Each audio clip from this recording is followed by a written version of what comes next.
Hi friends, good morning. আজকে আমি তোমাদের সাথে আবার কথা বলতে চলে এসেছি একটা নতুন ব্লগ নিয়ে, একটা নতুন সকাল নিয়ে। আজকে মায়ের শরীরটা খুব খারাপ। মায়ের এই হাতে এই জায়গাটায় খুব ব্যথা হচ্ছে কটা দিন ধরে। এবার রান্নাবান্না কিছুই করতে পারছে না, কোনো হাত দিয়ে কোনো কাজকর্ম সেরকম করতে পারছে না। তাই আমাকে বললো আজকে সকালবেলা রান্নাটা করতে। তাই আমি এখন রান্না করতে যাবো। এখন সকালবেলা কিছুক্ষণ আগে ঘুম থেকে উঠলাম, এখন চা খাচ্ছি। এবার নিজে রান্না করতে যাব। দেখি কী কী রান্না হয় আজকে, মা কী কী রান্না করতে বলে শুনি, সেই বুঝে রান্না করবো। মাকে বললাম তুমি তোমার কিছু করতে হবে না, তুমি যেটুখানি পারো করো, আমি তারপরে গিয়ে পুরো রান্নাটাই করে নিচ্ছি। তোমার সেরকমভাবে কোনো রান্না টান্না কিচ্ছু করতে হবে না, কোনো সবজি টবজি কিচ্ছু কাটতে হবে না, আমি করে নিচ্ছি। এবার আমার চাটা খাওয়ার জন্য একটু টাইম লাগে আর কি। আমি একটু চাটা খাচ্ছি আয়েস করে।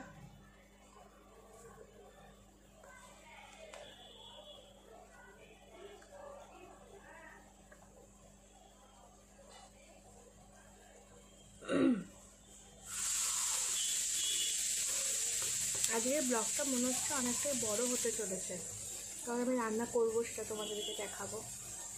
তারপরে এই উপরে ঘর দোর সব কিছু মোছা আছে, তারপরে স্নান টান করে তারপরে খেতে বসবো। আজকে কী কী খাবো কী খাবো না বন্ধু সব কিছু দেখাবো।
বারবার দেখতে ভালো লাগছে না, এখন একটু স্পাইডারম্যান দেখছি। স্পাইডারম্যানের ফার্স্ট পার্টটা 2002 স্পাইডারম্যান দেখছি। তোমরা কে কে দেখেছো জানিও। আমি নতুন দেখছি, আজকে প্রথম দেখছি। কালকে রাত্রিবেলা কিছুটা দেখেছিলাম, এখন একটু দেখছি। স্পাইডারম্যান মানে 1, এটা 2002 এর।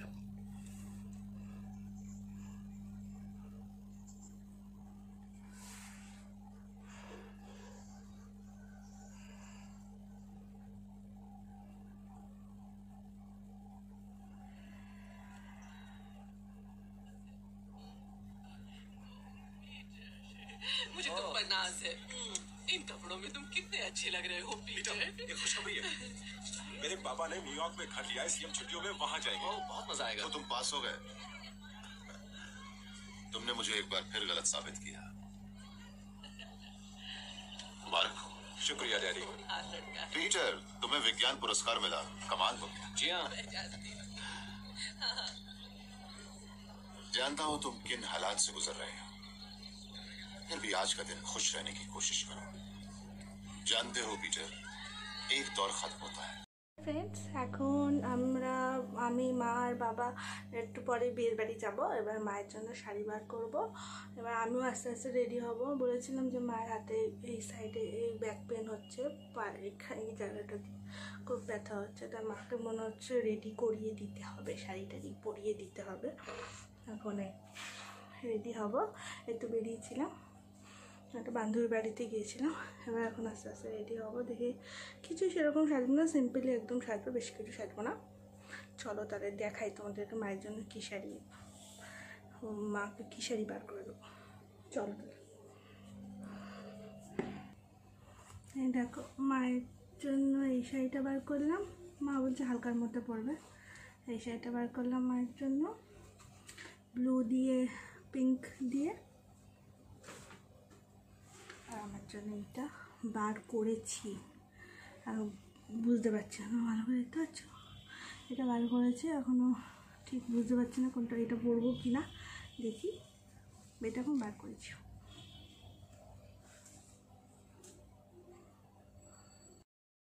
হাই ফ্রেন্ডস, বলো কেমন লাগছে আমাকে দেখতে। আমি আজকে এরকম সেজেছি, এই শাড়িটা পরে তোমার যেটা দেখালাম, দেখতে পাচ্ছ ভালো করে। এই শাড়িটা পরেছি, দেখো কেমন লাগছে। ওই হেডফোনটা নিয়েছি, যদি কেউ ফোন টোন করে। এই যে শাড়িটা পরেছি, দেখতে পাচ্ছ কি তোমরা? তো চলো তাহলে যাই বিয়ে বাড়িতে গিয়ে আবার ভিডিও করবো। হাই ফ্রেন্ডস, আমি এই 5 থেকে 10 মিনিট হলো আমি সবে আসলাম বিয়ের বাড়ি থেকে খেয়ে। এরকম বিয়ের বাড়ির অভিজ্ঞতা আমার মনে হয় না কোনোদিনও আগে হয়েছে। এত ভিড়, ভেবেছিলাম হয়তো বিয়ের বাড়িতে গিয়ে অল্প একটুখানি হয়তো শ্যুট করবো। আমি আর মা কেমন সেজেছি, আমি কেমন সেজেছি, বাবা সবাই মিলে একটা ফটো তুলবো। এক ফোঁটা দাঁড়ানোর জায়গা নেই, মানে এত ভিড়। ওদের সামান্যতম সেন্স নেই যে ওরা 400 না 500 মতন লোক বলেছে। একটা বড় একটা হল, মানে বিয়ের বাড়ির অনুষ্ঠান ভাড়া করা উচিত ছিল। এত ভিড়, দাঁড়ানোর জায়গা নেই, লোকে পিছন দিয়ে ঠেলা মারছে, মানে এত একটা আনকমফোর্টেবল প্লেস। এরকম বিয়ের বাড়িতে কোনোদিনও আমি যাইনি। যাই হোক, এবার বাবা প্রেজেন্টেশনটা দিয়ে চলে এসে আমি বাইরেই দাঁড়িয়েছিলাম। জাস্ট উকি মেরে মেয়েটাকে দেখলাম, যে ঘরের মেয়েটা বসে আছে, আজকে রিসেপশন ছিল, যে ঘরে ওটা ছিল। উকি মেরে জাস্ট দেখলাম, দেখে বেরিয়ে এসে বাবা বলছে এখানে আমার দাঁড়ানোর জায়গা নেই, কোথায় দাঁড়াবো? মানুষের বসার তো জায়গা তো নেই, সবাই চেয়ারে বসে আছে। সিঁড়ি দিয়ে উঠেই সবাই ফুচকা খাচ্ছে, পকোড়া খাচ্ছে, কফি খাচ্ছে, এসব। তারপরে ওখান থেকে খেতে চললাম। বাবা বলে চল খেয়ে নিই, কারণ এরপরে কর্ণযুক্তে ঢুকেছে, এরপরে আরও ভিড় হয়ে যাবে। তারপরে খাবার টেবিলটার ওখানে গেলাম, একদমই ফাঁকা ছিল খাবার ওখানে। তারপরে বাবা সাথে আমরা যাওয়ার 5 মিনিটও আমরা ওখানে গিয়ে দাঁড়াইনি, সাথে দেখলাম একটা টেবিল ফাঁকা হলো। আমি, মা আর বাবা 3 জনে বসে পড়লাম। মানে আমার মাথা ধরে গেছে, বিশ্বাস করো, আমার মাথা ধরে গেছে। এত এত ভিড় কোনো অনুষ্ঠান বাড়িতে, কোনো বিয়ের বাড়িতে, এক সেকেন্ড দাঁড়াও,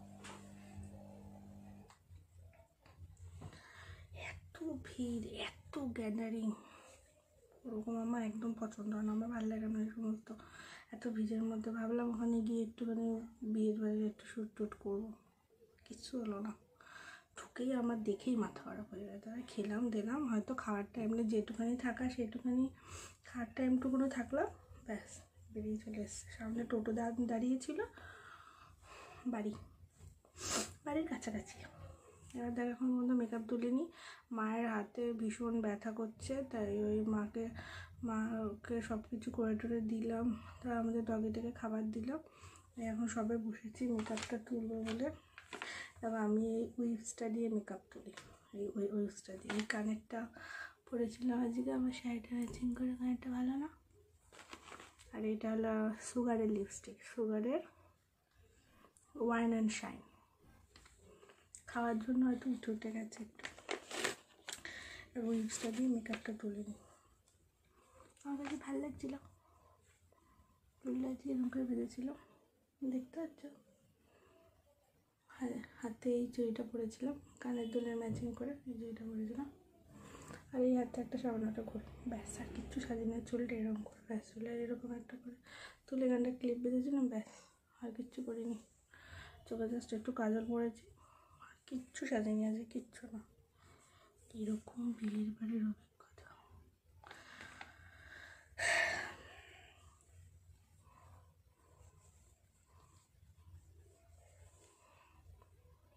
দেখো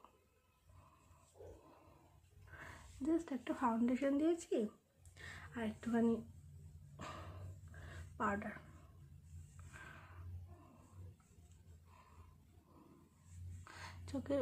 চোখেও কিচ্ছু দিইনি, আমি কিচ্ছু সাজিনি, ইচ্ছা করেই সাজিনি। এমনি অনুষ্ঠান বাড়ি যাওয়ার আগে মাথাটা খুব যন্ত্রণা করছিলো, মাথার পিছনটা।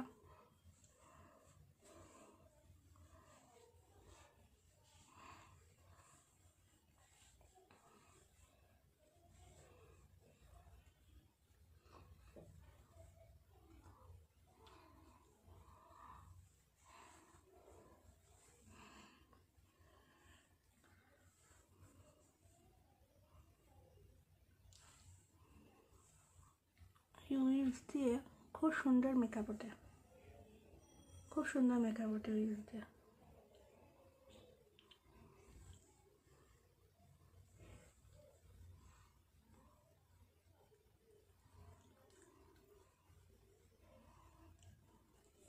তোমার যে কোনো উইভস দিয়ে মেকআপ তুলবে, খুব সুন্দর মেকআপ ওঠে। হিমালয় নাহলে জনসন, এই যেটা কিনলো, নাহলে কায়া বলে একটা আছে, খুব সুন্দর মেকআপ ওঠে। আমার তো এটাই ভালো লাগে। আমার কাছে মেকআপ রিমুভারও আছে, বাট এখানে মেকআপ আমার উপর দিয়ে তুলতে ইচ্ছা করছে না। ব্যাস আমার আসল চেহারা বেরিয়ে আসলো, আমার আসল চেহারা বেরিয়ে আসলো।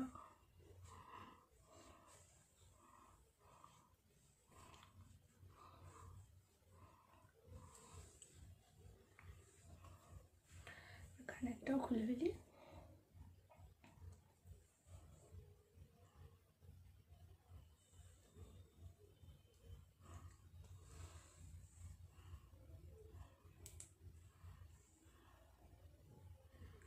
কানেরটা দেখছো, আমার কানে অনেক পুরোনো কানের, তাও দেখো কত সুন্দর গ্লেজি আছে, সুন্দর গ্লেজি আছে কানেরটা। আর এই চুড়িটা আজকেই নতুন পরলাম, অনেক দিন খারাপ আর কি না।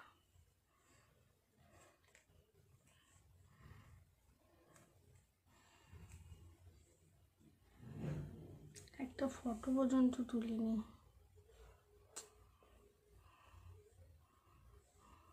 ভালো না।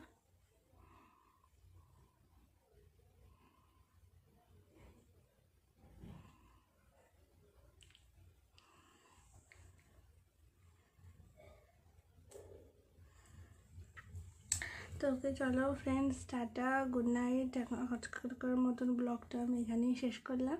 সো তোমাদের সাথে আবার পরে কোনো একটা ব্লগে আবার দেখা হবে। সো তোমরা প্লিজ আমার চ্যানেলটাকে সাবস্ক্রাইব করো, আমার পেজটাকে, আমার ব্লগটাকে ভালো লাগলে একটা লাইক করো, কমেন্ট করো, প্লিজ চ্যানেলটাকে সাবস্ক্রাইব করে দিও, আর পাশে বেল আইকনটাকে প্লিজ প্রেস করে দিও। প্লিজ প্লিজ তোমরা সাবস্ক্রাইব করো আমার চ্যানেলটাকে। তোমরা অনেকেই দেখছো বাট সাবস্ক্রাইব কেউ করছো না, তো প্লিজ আমাকে সাপোর্ট করো। Thank you, good night, tata, by.